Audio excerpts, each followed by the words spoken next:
Now that we've programmed our graphic equalizer, we're going to close the graphic equalizer control panel, and I'm going to ignore some of these other plugins that we have before the maximizer and just hit the E button on the maximizer, and then I'm going to enable it and turn the optimize control all the way down and set the output level at minus 0.3 dB, and then press play at the very beginning of our project. And in a moment, I'll explain why I've jumped over some of those other effects right now to get to the maximizer. But for right now, let's listen to what the maximizer can do for us to bring out the average volume of this project. Right now it's off, so if we disable it, we don't hear anything. But if I turn up the optimize control, it's going to start to bring up those average volume levels.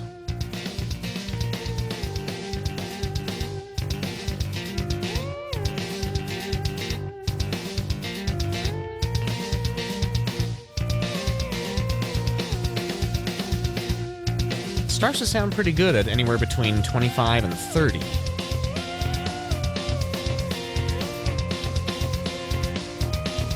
Let's bring it up a little bit more and see how high we can get it before it starts to fall apart.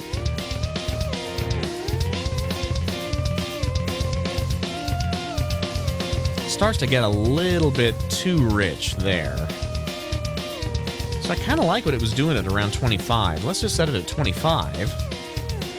Here's before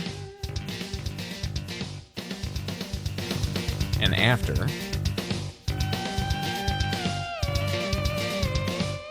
Before, after.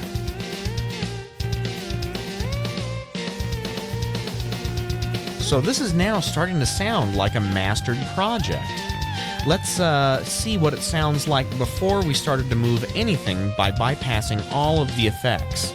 And how do we do that? We hit this little button on the master fader, which is the Inserts Bypass button. This will bypass everything in the signal chain of the master fader. So here's the project before we started mastering it. And after. Before. After.